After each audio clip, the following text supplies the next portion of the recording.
Welcome to QDL. QDL is your look at who and what is making news in the world of quality. I'm Dirk Ducharme, Editor-in-Chief of Quality Digest. And today we're at Janicki Industries in Hamilton, Washington. Founded by Peter and Susan Janicki in 1993, Janicki Industries carries on a long Janicki tradition of growing businesses in Washington's beautiful Skagit Valley, started by Peter's great-grandfather in the early 1900s.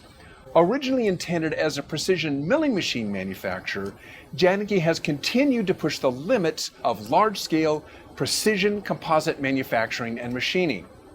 And we're here to take a look at how Janicki uses Hexagon equipment as part of their large volume machining processes, their precision machining processes. And here to talk to us a little bit about Hexagon and their equipment is Chris Junt, from product manager with Hexagon. And also to talk about Janicki is Chris Jameson. And Chris, first of all, what are we going to be looking at as far as Hexagon's concerned? So our main purpose being here from Janicki today is to introduce the Quality Digest audience to our new scanner, the Absolute Scanner AS1. This scanner was released on May 7th of this year, and it is compatible with both our laser trackers and our arms at Hexagon. And when we say compatibility, that's laser trackers for us that have been in production since 2014, and we're still producing them today, and arms that we've been producing since 2018 and still producing today.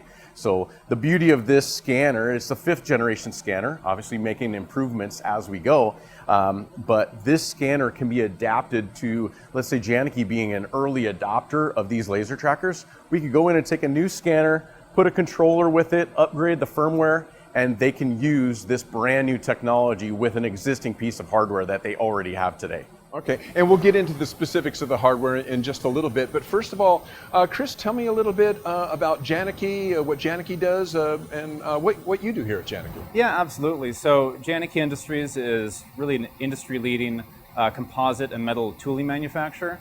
We also produce composite flyaway parts. We can really take something from prototyping all the way through tooling concept and through manufacturing, inspection, and out the door. My particular role as the Director of Metrology is to manage our 28 trackers. We have a couple of arms as well, and then the ply projector equipment that we use to both inspect and align everything that we produce here.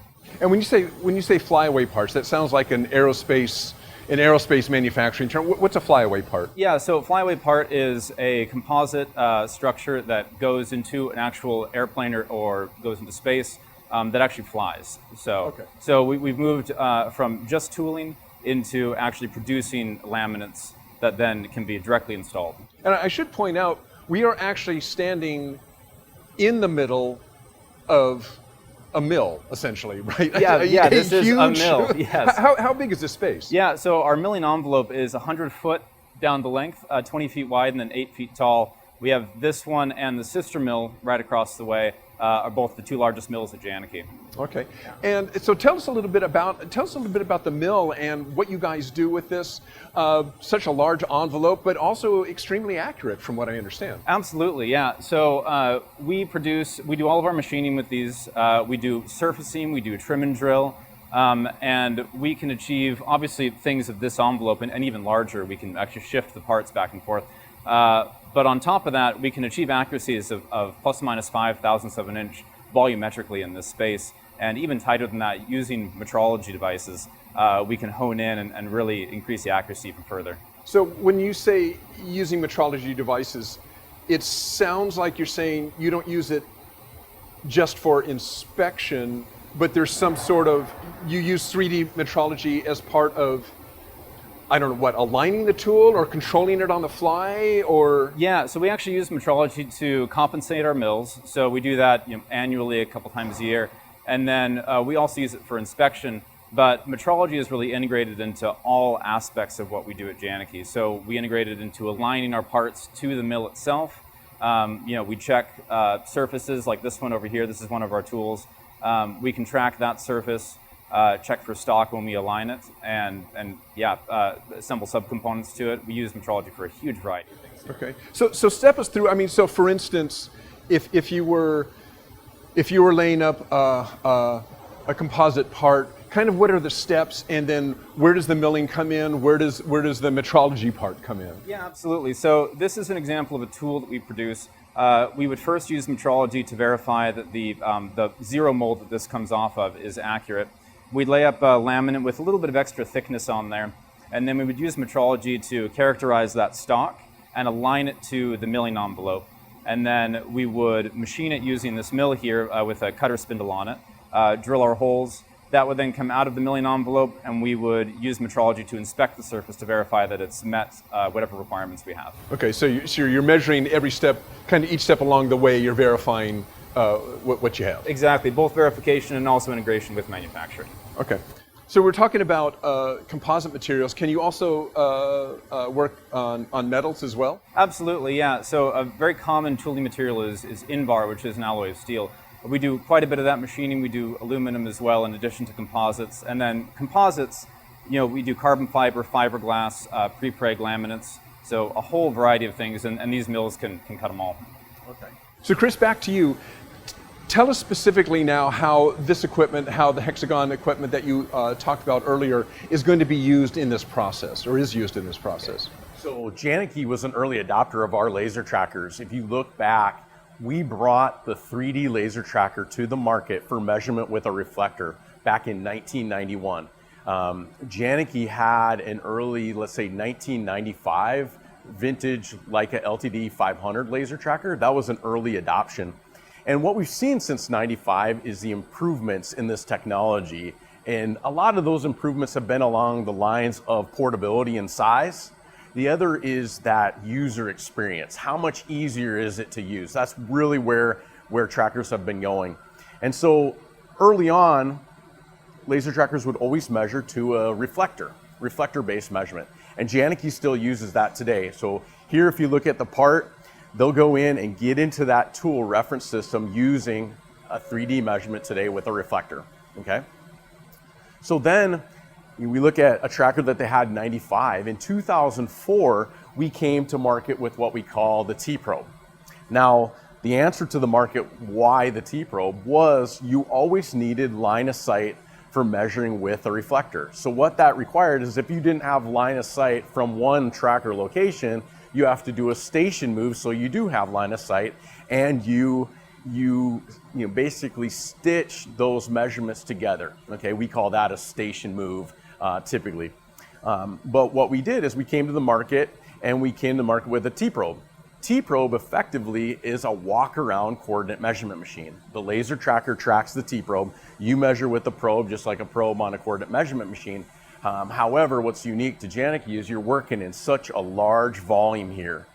So imagine what the cost is to put this machine in place. Then imagine what the cost would be to have a coordinate measurement machine next door to move parts to. So where this came in handy for Janaki, and it's their workhorse today, is being able to come to the part, inspect the part, whether it's here in the mill or whether they've moved it out of the mill and go to a new location to do measurements. So 2004. 2005, we introduced the first laser scanner that was tracked by a laser tracker, okay?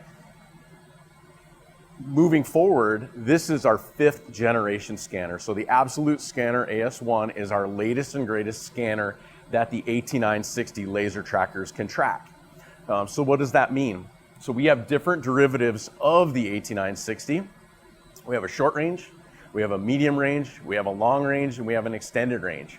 Most commonly used in the aerospace industry, let's say here at Janaki, is we use either the AT960 MR or the AT960 LR.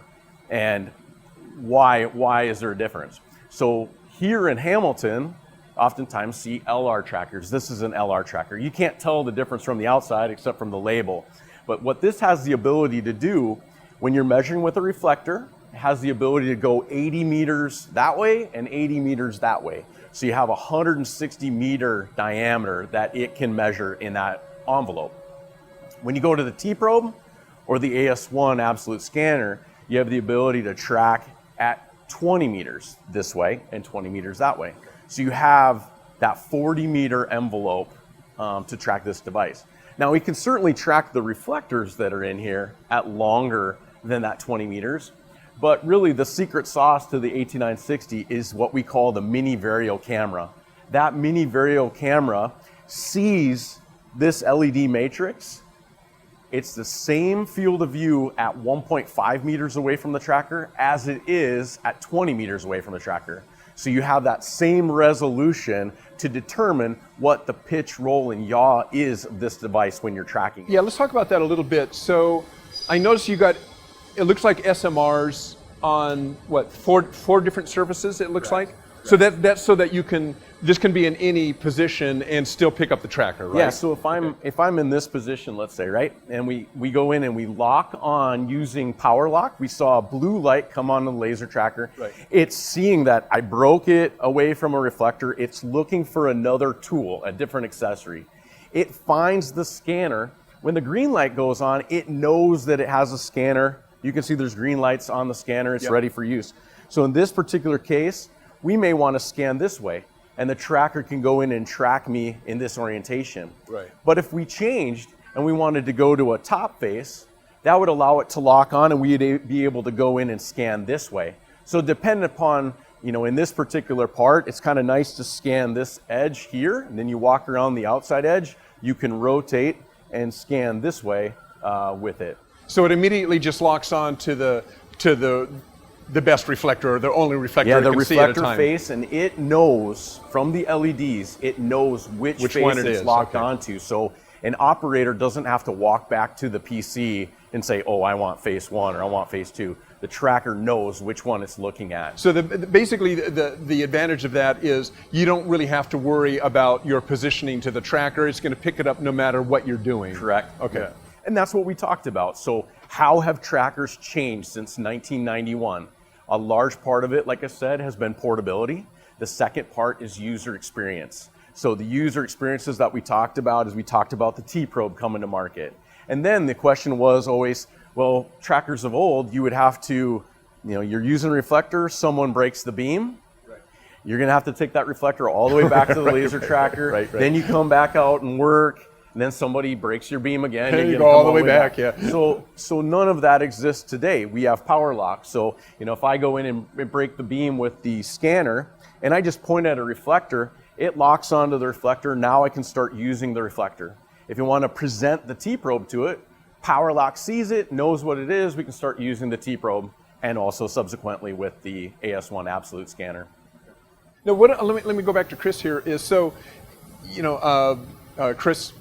John mentioned, ease of use for the user, for their clients. Yeah. Talk to me a little bit about that, about using the equipment and what a difference this has made for you guys, just in terms of usability and productivity and so forth. Absolutely. So I remember using, the LTD 500 and some of those older models. And remember, so when we track something that is the size of this envelope, what Chris was talking about, when you break that beam, taking that SMR back to the tracker, that's a bit of a hike. It's 100 feet that way, So really, the power lock was an enormous change for us. And then when we moved into the 6-axis T-probe, being able to get around parts without having to do station moves saved an enormous amount of time, and also the error from clocking in trackers in multiple different orientations.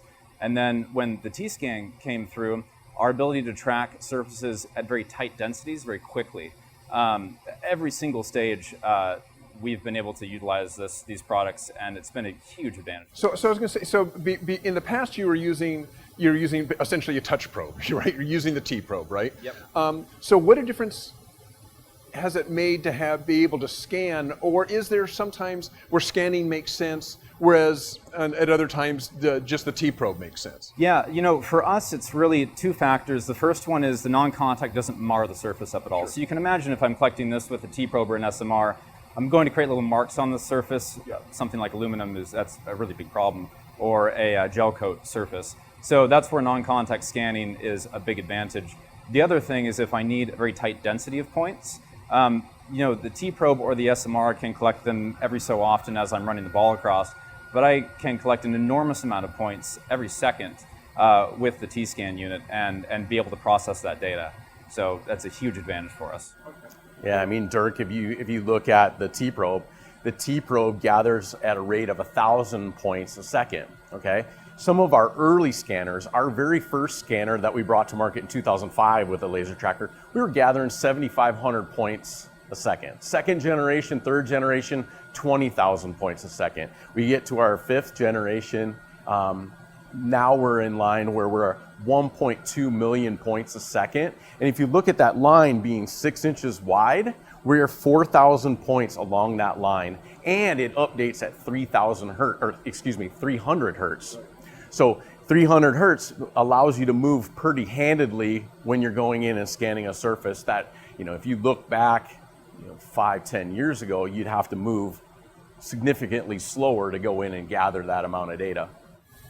Okay, Chris, so I understand you're going to kind of step us through the use of the scanner on an actual part here. Is that right? That's right. So what we have here is this is a layup tool, and it has a tool reference system in it. So what we'll do first is we'll go through and use reflector-based measurements to align to this tool.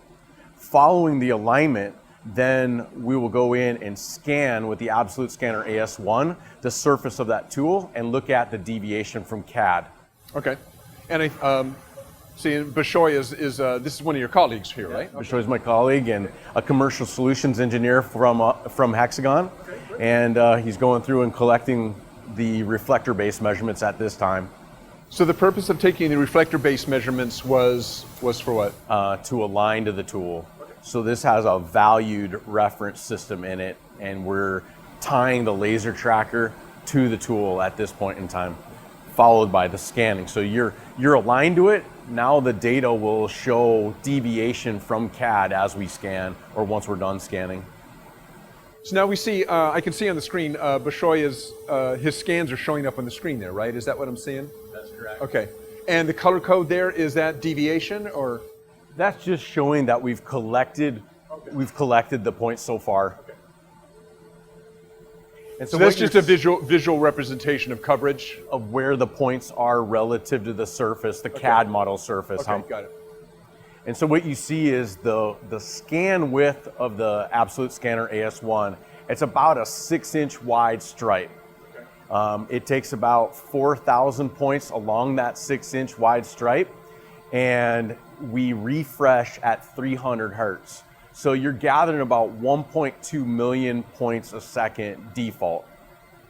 Now the beauty of the scanner here, we're on composite surface right now, but we could move to an Invar surface or something very, very shiny. And the beauty of this scanner is that we don't have to make modifications to the exposure as an operator. We just scan with it. Yes, I was going to say metal parts, or shiny metal parts, aren't a problem? Not a problem. So some of the things, like even something as shiny as that 1.5-inch reflector that's in the mill spindle there, we scan that without coating it, not filtering points coming off of it, and we'll hit that diameter within 1/1000th of an inch or less. So the specification for this scanner today is actually plus or minus 0.02 of an inch in that 20-meter radial envelope that we talked about earlier. Now, am I mistaken, or earlier equipment was much bigger, bulkier than what we're seeing now? I mean, what's changed? Yeah, I mean, so if you look back, so in 2005, we came to market with our T-Scan 1. That scanner was coupled with our LTD 800 or LTD 840 laser tracker. If you look back at that tracker, the tracker as a whole would be about this big, weigh a lot, and we would have a camera up on top that was about this big. Right. So if you look at, we had a camera this big before. Now that camera has been miniaturized to be about the size of 2 decks of playing cards. Yeah. So it's been the miniaturization. So right now, we are very portable. We have the tracker controller here, we have a battery here, and we have the new scanner controller here. All of this is on that portable tripod. So the only thing that we have on the floor here in the mill is we have one Ethernet cable running to the computer, and then we have the cable that runs to the scanner. Because we're getting 1.2 million points a second, you have to have the conduit for those points to flow through. But the beauty is here is that portability. So if we wanted to move down to the other side of the mill, all we have to do is we can hot swap the cable for the scanner. We can unplug the scanner hot. We can unplug the Ethernet cable. We can just pick up this portable tripod. We can move it down to the end of the mill, plug in the scanner, plug in the Ethernet cable, and start scanning once again. Okay. And Chris, from a user point of view, how hard is it to train your people up on the use of the scanner and the equipment? Well, that's the nice thing about the units themselves are very, very easy. As long as the technicians are familiar with the software, they can really adapt very easily from the T-probe to the SMR to the T-scan. It's pretty seamless for them, and so it really reduces the amount of time that I need to spend training them. Okay. So, and the software is the key here, is just a better a user interface that's quick to learn, and once you've learned it, it works for any tool. Absolutely, yeah. So what is Bishoy doing now? So now we're going through and we're doing a color chromatic fit or a plot back to the CAD surface. We're comparing the data that he collected back to the nominal geometry. And if I remember right, you said this was actually sitting outside, just shrink wrapped, sitting outside, and you guys brought it in and cleaned it off just to resurface it again, or? Yeah, well, we've had this in storage. This is one of our demo tools. So it's been in storage, and we just brought it back. And yeah, put it back on its hard points and aligning back in, looking pretty good. Yeah, I mean, if you consider the fits that we're seeing this morning, yeah, we're in that 1 thou to 2 thou realm for this tool, which is, you know, probably what it left here with before. Right.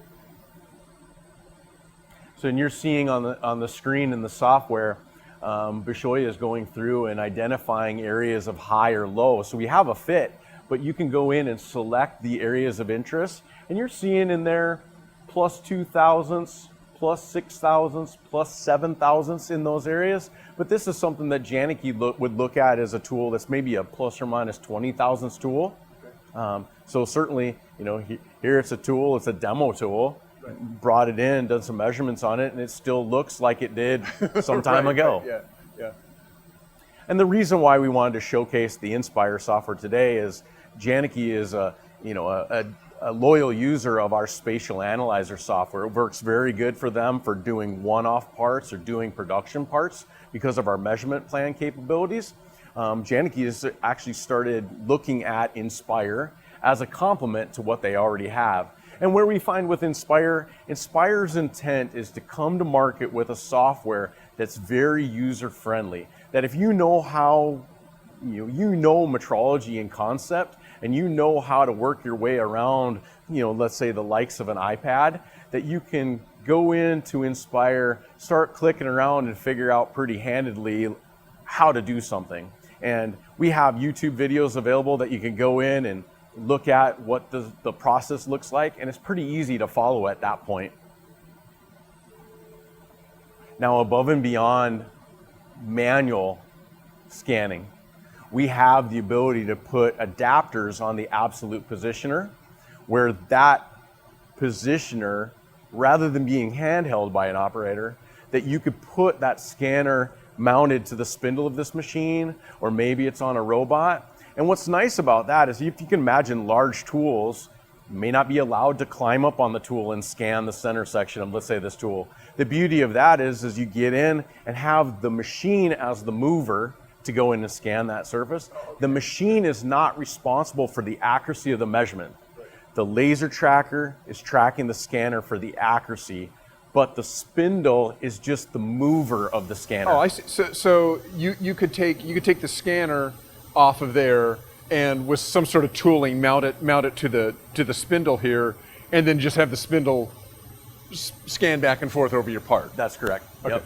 Yeah, and you get really nice, clean scan paths because the programmers here at the likes of Janaki have the ability to go in and say, oh, I have a standoff of this much. I want to go in and I want that scanner to be right at the sweet spot, moving along through that surface. Yeah. And you control your speeds and feeds while you're doing so you really have a nice homogeneous data set. Prior to us heading over to the other building, one thing we're going to do is we're going to remove the Absolute scanner from the Absolute Positioner, because we don't need the Absolute Positioner where we're going. We're just going to take the Absolute scanner with us. So what that process looks like, we just open up this here, and we slide it off. Okay, and this is the actual scanner right here. This is the scanner itself, and this is the positioner. Okay. So where we're going, we will not need the positioner, but we will use the scanner. That scanner's really small. Yeah, it's right up. So now this is what you were talking about. You could actually fixture this up and put it, like you mentioned, you could fixture this up somehow and put it on the spindle. Is that what you were saying earlier, or no, or not the actually. positioner? So what we have is the absolute positioner. The absolute positioner gives you the position of the scanner with the tracker, okay, right? Got it. But we're going to have a different positioner when we go over to the other building. Got it. Okay. Then the other application that we talked about, if you did put it in the mill, then you would have the scanner in the positioner, but this piece of the positioner would be gone. Okay. The handheld portion of it would be gone. Right. And we put an interface in here that we can put a variety of adapters on here that you could put in a spindle, or you could put it in a robot, and then you use it in that manner. Because when it's on a robot or in a machine tool, you're not going to have this pistol grip here to pull the trigger. We're going to trigger it in a digital fashion when we put it in a machine tool or on a robot. Okay, cool. Well, let's head over to the other building. Okay, Chris, so we've come across the parking lot. What building are we in now? Yeah, so this is our new building that we built a couple years ago, 90,000 square feet, solely dedicated to an ideal workflow for composite flyway parts for the aerospace industry. We have CCA where we do all of our part layups. Those can come over, get machined in the mill right behind us here, get inspected on this table in front of us, and then move directly over to our NDI machine. Everything self-contained in this one building. The NDI machine is the ultrasonic testing we saw on the other side? Okay. That inspects the fidelity of the laminates. Okay, great. And so, Chris, when we left, you had taken the scanner off of the tracker on the other side. And what were you going to show us with that? Yeah, so the benefit of the new Absolute Scanner AS1 is that it's a cross-platform scanner. It's the first cross-platform scanner in our industry.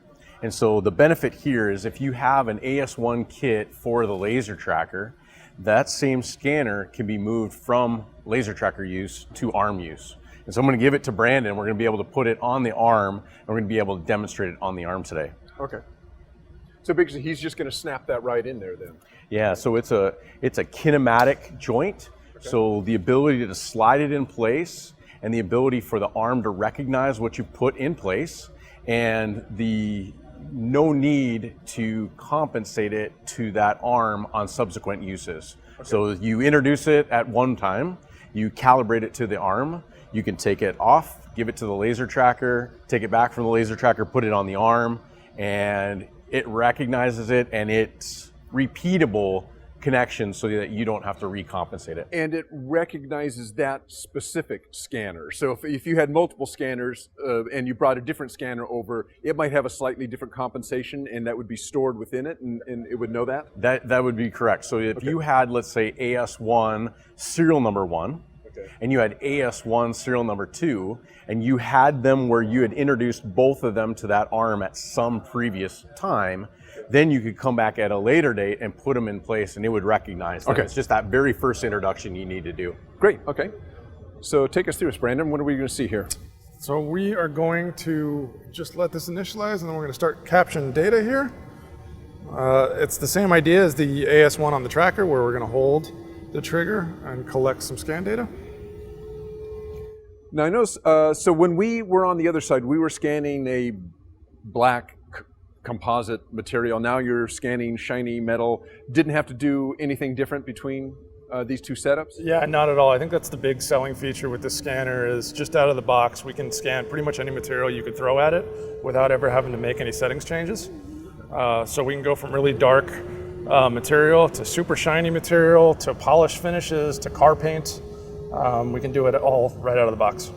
And the scanner adapts to whether it's shiny or not, kind of on the fly?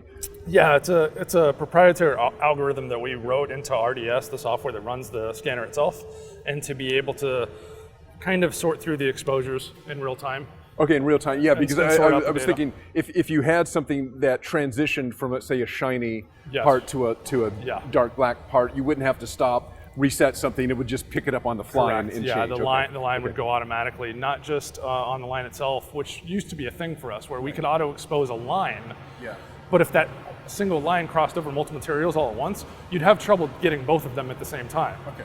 We've now fixed that issue too, and we can scan over a single piece of material that's got different shades on it, and the single line will capture data across the whole thing, which is how we end up with a really good point cloud at the end of it. We may have touched on this a little bit before, but maybe you can elaborate, is where might you use the scanner on an arm versus using it on with the tracker? Yeah. So I think it really comes down to two things. It's going to be the volume that you're measuring in. Sure. So even though we make a short-range tracker still has a 10-meter volumetric scanning zone. That's still kind of a big number for a lot of people. So with the arm line, we make them in half-meter increments from 2 to 4.5. So we can really find the sweet spot for accuracy for whatever part size that you're typically working on most of the time. I think the other thing it comes down to is line of sight. We've developed products over the years to overcome the line of sight issue, but there's still times when it's just not possible and you can't see. Working inside a cabinet or something. You just can't. A cockpit comes to mind. Cockpit, you just can't get to it. An arm still overcomes that. You can tuck into really tight spaces with it and get your data where you couldn't otherwise see it with a laser tracker. Now, another thought that comes to mind is, so we've looked at two different things. We've looked at a tracker, we've looked at an arm. Would there be a situation where you might need, particularly in a large piece, might want to use both? You might need to be doing something with the scanner, measuring over a large surface area, and then need to switch to an arm for some reason. Can you do that? And does the software keep track of that so it knows where the data is coming from, everything aligns properly? Yeah, absolutely. Sticking with the cockpit example, I think it's a really good one. So we take laser trackers and we scan the outside fuselage of the airplane itself, but then we can take the arm from outside of the plane itself, align it with the tracker using either point on the ground or an SMR at the end of the arm. Once we're aligned to the same coordinate system as the tracker itself, now we can tuck into a space that we couldn't see, and the data will fall in the same coordinate system that we've already established with the laser tracker. Is there any difference in the accuracy of using the scanner with the tracker as opposed to the scanner? Not the scanner itself. Okay. The scanner itself, we've actually developed really well that the scanner can maintain its own accuracy levels throughout the entire range of a laser tracker system. A laser tracker still is a time-of-flight device and will inherently get less accurate the further out you get. An arm, the longer the arm gets, the more inaccurate it gets. So that's where the changes in accuracy come from. So it's not so much the scanner itself. It's not the scanner itself. As the other two pieces of hardware itself. Right. Yeah. So I noticed it looks like you're using the same software with the arm still that you were using using here. with the, Yeah. Can you tell me a little bit about that, about kind of, is there any kind of transition or anything you need to do, any changes you need to do, switching from setting up to use the arm versus setting up to use the tracker with the same software? Yeah, now when it comes to Inspire, even the interfaces look pretty much identical. Detects what it is. Yeah, it detects what device you're running. Using RDS again, RDS is the software that's feeding all the data into Inspire. That will automatically read what device you're using, and then Inspire is just connecting through RDS, so it already knows what system you're going. The interface itself looks no different. The data manipulation that we're doing looks no different. It all is treated the same point cloud manner that we were dealing with before. And Chris, you were saying that, you were telling me earlier that the scanner retrofits back onto can retrofit back onto older arms and so forth. I mean, so if you had an older arm, you could take that scanner and put it on there? Yeah, so what we talked about in the other building is when we went from trackers that started being built in 2014, that we could upgrade those trackers to use this scanner today. The same goes for the arms. So this is compatible with what we call our R8 arms, RA8 arms, and they are our 8th generation arm from Hexagon. And in that arm, like Chris has over here on the other table, we have a larger arm. On that arm, we're using an RS5 scanner today. But Chris may use RS5 all day long, and then he finds something that he wants a little bit better performance, a little bit better accuracy on. He can go in, grab the scanner from the tracker, go in and put it on the arm, use it for that period of time that he needs to do that job, and then take it back to the tracker, and then he can put his old RS5 scanner on here and use it. Business as normal.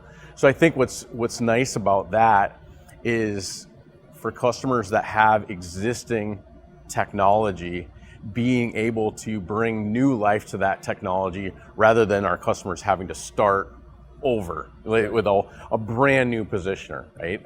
A brand new arm or a brand new tracker to support it. So we try our best to incorporate it in existing technology if we can.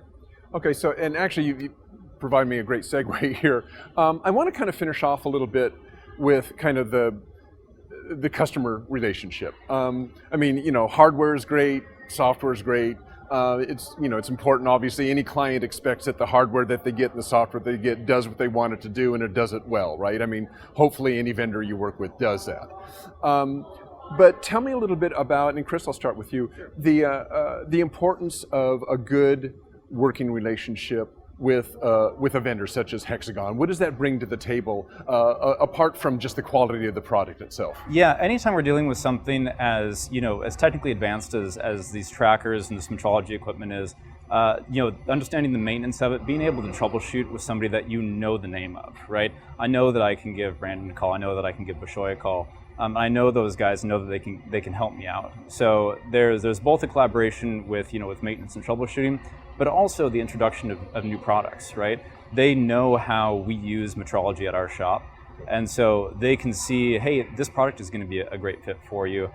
Here's why, and we can have that conversation. It's a really valuable thing for us. Well, and I asked the same thing of you, Chris, is, so obviously you and Janaki, you guys, Hexagon and Janaki, have a tight relationship. I've seen that same relationship between Hexagon and some other vendors as well.